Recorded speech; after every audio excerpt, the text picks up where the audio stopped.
जय माता दी।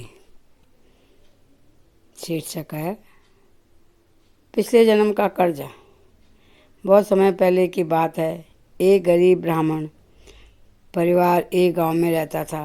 ब्राह्मण का नाम हरि था और पत्नी का नाम सावित्री। ब्राह्मण रोज सुबह भिक्षा मांगने जाता, तब उसका दिन का गुजारा होता। ऐसे करते करते समय बीतता गया।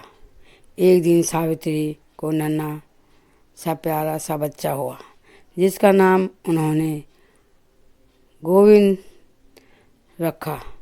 अब खुशहाल परिवार था, अच्छी जिंदगी गुजर रही थी। ब्राह्मण के पास ज़्यादा पैसा नहीं होता था, फिर भी वह थोड़ा बहुत पूजा पाठ में कर लेता था। अब गोविंद भी थोड़ा बड़ा हो गया था।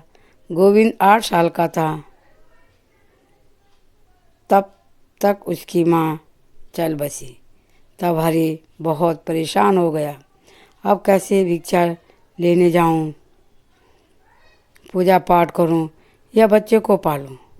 गांव वालों ने ब्राह्मण से कहा, अब आप अपनी दूसरी शादी कर लो, बच्चे को कौन देखेगा। पर ब्राह्मण का मन नहीं मानता था। वह सोचता था, सौतेली माँ आएगी, बच्चे को का पालन पोषण ढंग से नहीं होगा। उसने फिर शादी करने का मन कभी नहीं बनाया। अब ब्राह्मण ज़्यादा घर पर में ही समय बिताता, गोविंद की देखभाल करता। गोविंद बड़ा हो गया, उसको संस्कृत स्कूल में डाल दिया और अपने आप भी उसको शास्त्रों का ज्ञान देता रहा। अब गोविंद बड़ा हो गया था, उसको पूरा शास्त्रों का ज्ञान हो गया था। वह भी अपने पिता के साथ इधर उधर पूजा करने जाने लगा था। एक दिन पिता सोचने लगे, अब गोविंद बड़ा हो गया है, उसके लिए लड़की देखनी होगी। सोचते सोचते रास्ते में आ रहा था कि हरि का एक्सीडेंट हो गया और मृत्यु हो गई। अब गोविंद अकेला हो गया, वह बहुत परेशान रहता। तब पड़ोसियों ने उसके लिए एक गरीब ब्राह्मण परिवार की लड़की ढूंढी और गोविंद की शादी कर दी। अब गोविंद खुशी खुशी रहने लगा, क्योंकि पहले वह अपने लिए खाना खुद बनाता था, अब उसको बन बनाया खाना मिल रहा था। शादी की 2 साल हो गए थे।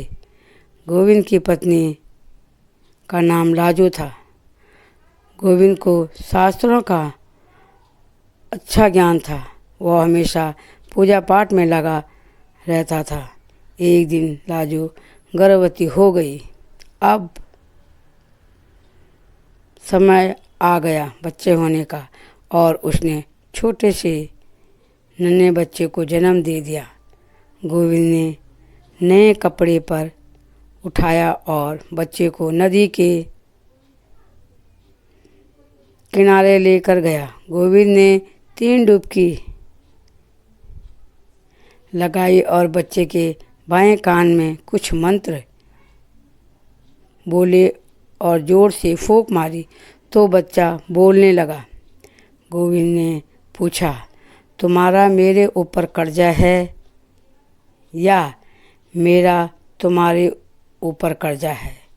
तो बच्चा बोला, आपने मुझे 500 रुपये देने हैं, पिछले जन्म में आपने मेरे पैसे नहीं दिए थे।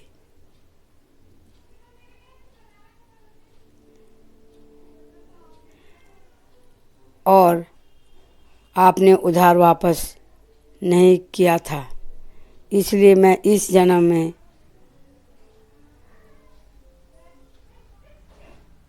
500 रुपये लेने के लिए आपके घर में पैदा हुआ।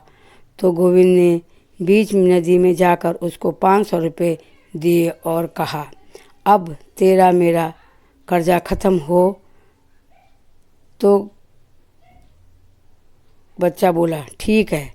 फिर गोविंद ने बच्चे को बाएं कान में कुछ मंत्र बोले और ज़ोर से फूंक मारी और बच्चे को नदी में बहा दिया और खाली हाथ घर आ गया। लाजो बोली, बच्चा कहाँ है?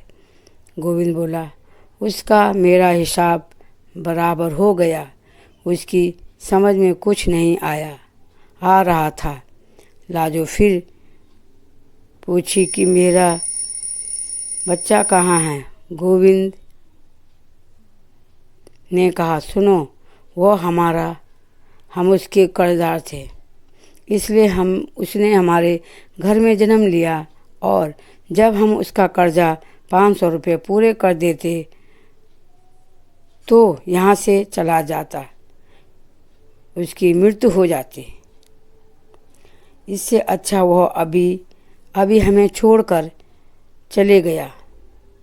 उस पर अभी हमें प्यार नहीं है, पहले ही कर्जा दे दिया उसका और उसको यहाँ से भेज दिया। लाजो भी चुप रह गई। फिर 1 साल बाद फिर लाजो का दूसरा बेटा हुआ। उसने फिर वैसे ही साफ कपड़े में लपेटा बच्चे को और नदी में 3 डुबकी लगवाई। फिर उसने मंत्र पढ़ा, उसके बाएं कान में फूंक मारा और फिर पूछा उसको कि बता, मेरा कर्जा तेरे ऊपर है या तेरा कर्जा मेरे ऊपर है? बच्चे ने कहा, मैंने आपका कर्जा देना है। बोलो कितना? 600 रुपये। अब गोविंद ने कहा, ठीक है, मैं तुम्हें गंगा जल लेकर शपथ लेता हूँ कि मैं तुम्हें कर्ज से मुक्त कर दिया। अब बताओ किस पर कितना कर्जा है? बच्चा बोला, अब किसी पर किसी का कर्जा नहीं है, क्योंकि आपने मुझे कर्ज से मुक्त कर दिया। फिर कोई कर्जा किसी पर नहीं है। फिर गोविंद ने उसके बाएं कान में कुछ मंत्र बोले और जोर से फूंक मारा। बच्चा फिर बचपन वैसा ही हो गया और उसको नदी में बहा दिया। अब घर आ गया। अब लाजो चुप थी, गोविंद को देखती कुछ न बोली। फिर गोविंद ने कहा, लाजो, मुझे पता है तुम मुझसे सवाल करोगी कि बच्चा कहाँ है, पर मैं तुझे सब बता देता हूँ कि हमारा कर्जा उसके ऊपर था। उसने कहा मुझसे, मैंने 600 रुपये इतना कर्जा आपका चुकाना है। वो हमारा कर्जा चुका देता, फिर वो मर जाता, फिर हमें बहुत दुख होता है। इसलिए मैंने अपना कर्जा अपने माफ़ कर दिया और उसको मैंने नदी में बहा दिया। वह चले गया। लाजो अंदर ही अंदर रोती रहती। एक दिन पड़ोस में एक दाई अम्मा थी। उसने लाजो से कहा, लाजो, क्या बात है, क्यों परेशान है? अपने मन की बात बता। उसने कहा, मेरे 2 बेटे हुए, दोनों ही मर गए हैं। अब मैं सोचती हूँ यह तीसरा बेटा है पेट में, इसको भी गोविंद ऐसे मार देगा तो क्या होगा? तब दादी अम्मा ने कहा, यहाँ के राजा बहुत दयालु हैं, मैं यह बात उनसे कहूँगी। फिर वो राजा के पास गई और उसने राजा से बताए सारी घटना। तो राजा ने कहा, जब लाजो का तीसरा बेटा होगा उस समय मुझे यह बात बता देना।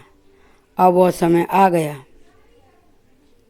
लाजो ने गोविंद से कहा, पहले दादी अम्मा को बुलाकर लाओ। दादी अम्मा आ गई। अब लाजो ने गोविंद से कहा, आप दाई माँ को बुलाकर लाओ। जब तक गोविंद दाई माँ को बुलाने गया, लाजो ने दादी अम्मा से कहा, आप राजा को बुलाकर लाओ। अब सब आ गए। राजा भेष बदल के बाहर खड़ा था। जैसे ही बच्चा पैदा हुआ, गोविंद ने उसको साफ सुथरे कपड़े में लपेटा और नदी के पास लेकर गया। नदी में 3 डुबकी लगाई। फिर उसने उसके कान में मंत्र फूंका। फिर फूंक मारा तो बच्चा बोलने लगा। अब गोविंद ने कहा, कर्जदार कौन है, मैं या तुम? बच्चा बोला, मैं तो। गोविंद ने पूछा, कितना कर्जा देना है? कैसे? 50,000 का तक। गोविंद ने सोचा, 50,000 बहुत होते हैं। एक ब्राह्मण कहाँ से इतना इकट्ठा करेगा पैसा? 1-2 आना मिलता है। तो उसने सोचा, यह बच्चा हमारा दाह संस्कार तक जिंदा रहेगा कि जरूर हमारा दाह संस्कार करके ही जाएगा, तो उसको घर ले जाता हूँ। फिर उसने उसके मंत्र पढ़ा, फूंक मारा तो बच्चा फिर अपने बचपन में आ गया और रोने लगा। तो उसको घर लेकर आ गया। अब राजा यह सारी चीज़ें देख रहा था। राजा कुछ न बोला। फिर जब रास्ते में चल रहा था, राजा ने गोविंद को कुछ नहीं कहा और अपने वेशभूषा में आ गया। राजा को देखकर गोविंद ने राजा को सर झुका के प्रणाम किया और कहा, राजा जी, आप यहाँ नदी के किनारे क्या कर रहे थे? राजा बोला, मुझे यह सारी घटना का सूचना मिला हुआ था, तो मैं इसलिए तुम्हारे पीछे आ गया था। पर चलो, अब बच्चे को आप घर ले आए तो ठीक है। राजा राजमहल में चले गया। अब गोविंद ने लाजो को उसका बच्चा वापस कर दिया। लाजो सोचती, यह बच्चा मेरा राजा जी ने बचाया है। उनको धन्यवाद देती बार बार। गोविंद जब भी लाजो की बातें सुनता, वह कुछ न बोलता।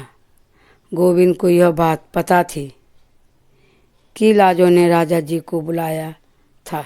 लाजो को यह पता नहीं था कि गोविंद सब कुछ जानता है, पर वह कुछ न बोलता। अब बच्चे का नामकरण किया। उसका नाम सिद्धार्थ रख दिया। सिद्धार्थ थोड़ा बड़ा हुआ तो उसको पाठशाला भेजा गया। वह भी दिमाग से बहुत तेज था। धीरे धीरे संस्कृत में पढ़ रहा था और वह भी अपने पिता के साथ शास्त्रों का ज्ञान सीखता गया। एक दिन सिद्धार्थ ने माँ से कहा, माँ, मैं भी पिताजी के साथ पाठ पूजा में जाऊंगा। लाजो ने बेटे को कहा, अभी तेरी खेलने की उम्र है, क्यों अभी से तो पूजा पाठ के चक्कर में पड़ गया है। अभी बच्चों के साथ खेलने जा, आराम से जीवन बिता। पर वह न माना। एक दिन वह ऐसे ही चले गया। सारे दिन भटकता रहा। किसी ने पंडित जी को नहीं बुलाया घर पर। घर आते समय उसके कंधों पे एक गरम गरम पानी की बूंदें पड़ रही थी। तो उसने ऊपर देखा तो एक महिला रो रही थी। वह उसके आंसू थे। सिद्धार्थ ने पूछा, बहन क्या बात हो गई है, क्यों रो रही हो? तो उसने कहा, जाओ पंडित जी आप भी चले जाओ। यहाँ जो भी आता है वो सब ठगी होते हैं। सिद्धार्थ ने बोला, आप अपना रोना का कारण बता दो। क्या पता मैं कोई उपाय कर दूं। उसने फिर उसको कहा, नहीं मैं किसी को कुछ नहीं बताऊंगी। और सब यहाँ ठगी होते हैं। पैसों के लालच में उल्टा सीधा बोलते हैं। अगर आप मेरे सवालों के जवाब दोगे पर मैं आपको एक पैसा नहीं दूंगी। मैं पहले ही बता देती हूँ। सिद्धार्थ फिर बोला, बहन मेरे से कुछ बातें तो कर लो। तो सिद्धार्थ को उसने बुलाया घर पर। सिद्धार्थ उसके घर पर गया और उसकी सारी बातें सुनी। उसने सिद्धार्थ से कहा, मेरे पति को 12 साल हो गए बाहर विदेश व्यापार करने गए थे, आज तक लौटे नहीं हैं। और जो भी बाबा यहाँ आए उन्होंने मुझे झूठा आश्वासन दिया। किसी ने कहा 2 महीने में आ जाएंगे, किसी ने कहा 2 दिन में आ जाएंगे, और पैसे तक के ले गए। सिद्धार्थ ने कहा कि मैं एक सवाल का जवाब दूंगा, आपका पूछो। तो उस महिला ने कहा, नहीं मुझे 2 सवाल पूछने हैं कि मेरे पति कब आएंगे और कितना पैसा लेकर आएंगे। सिद्धार्थ ने कहा, आपने मुझे कहा है कि मैं कोई पैसा नहीं दूंगी, तो मैं सिर्फ एक सवाल का जवाब दूंगा जिसमें पैसा नहीं लूँगा। तो उसने कहा, अब यह बताओ दो कि मेरे पति कब आएंगे। सिद्धार्थ ने कहा, आज रात 12 बजे। किस में आएंगे? हाथी में बैठकर आएंगे। उसको यकीन नहीं था सिद्धार्थ सच बोल रहा है। उसने कहा, अगर मेरे पति 12 बजे रात आएंगे तो जितना धन वह कमा कर लाएंगे उसका आधा हिस्सा तुम्हारे घर पर भिजवा दूंगी। अब सिद्धार्थ घर चले गया। वह अपने पति का इंतज़ार करती 8 बजे से 9 बजे बज गए, 10 बज गए, 11 बज गए। अब जैसे ही 11:15 हो रहे थे कि घंटी बज गई तो उसने उसको पूछा, कौन हो? तो बाहर से आवाज़ आई, तुम्हारा पति। उसने पूछा, कितने बज रहे हैं? 12 बज रहे हैं। अब उसने फिर पूछा, तुम किस में आए हो? उसने कहा, भाग्यवान, मुझे ठंड लग रही है, मैं बाहर हूँ, मैं हाथी में आया हूँ, दरवाज़ा तो खोलो। तब वो कहती है, दरवाज़ा अभी नहीं खोलूँगी, मैं पहले तुम गोविंद के घर जाओ और उसको अपना कमाया हुआ धन आधा धन को दे जाओ। अब वो भी सीधे आया और गोविंद के घर। रात को उसने दरवाज़ा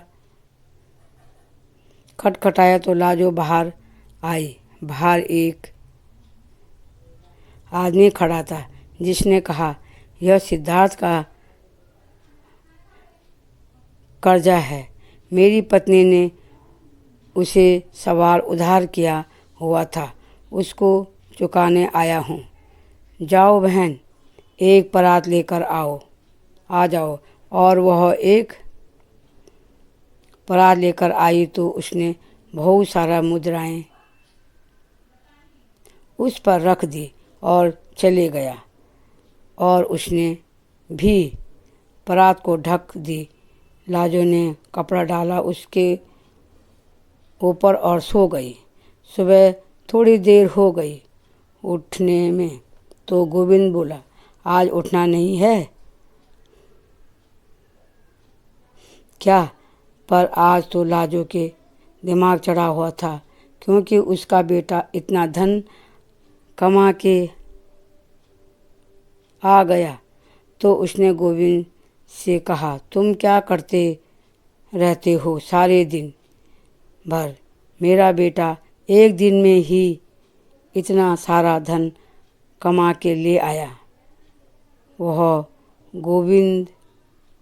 अब गोविंद डर गया। गोविंद ने कहा, कितना धन? तो उसने परात में मुद्राएं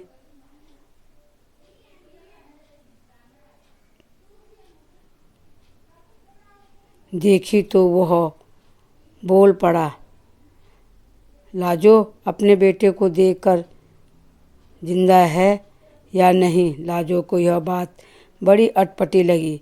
लाजो ने कहा, आपने ऐसी कैसी बात कर दी अपने बेटे के लिए? बस गोविंद ने कहा, उसने हमारा कर्जा उतार दिया है। जल्दी से जाकर फटाफट कमरे में भाग। सिद्धार्थ को उठाया।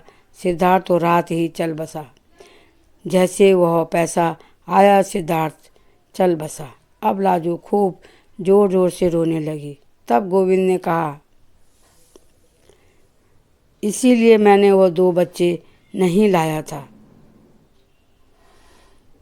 घर पर। मुझे इतना मालूम नहीं था कि एक ही दिन में इतना धन कमा लेगा। मैंने सोचा धीरे धीरे थोड़ा काम करेगा तो करता रहेगा, हमारे साथ रहेगा, क्योंकि पंडितों को कौन देता है इतना धन? 50,000 बहुत होते हैं। मुझे नहीं मालूम था कि एक ही दिन में अपना कर्जा चुका के हमें छोड़कर चले जाएगा। यह है पिछले जन्म का कर्ज। किसी ने किसी रूप में फिर जन्म लेकर कर्जदार का कर्जा चुका के आत्मा फिर दूसरी जगह शिफ्ट हो जाती है। हम सोचते हैं हमारे हैं, हम किसी के हैं, कोई किसी का नहीं है, सब यहाँ कर्जदार हैं। कहानी कैसी लगी कमेंट करके ज़रूर बताना। चैनल पर नए आए हो तो लाइक और सब्सक्राइब भी कर देना। धन्यवाद।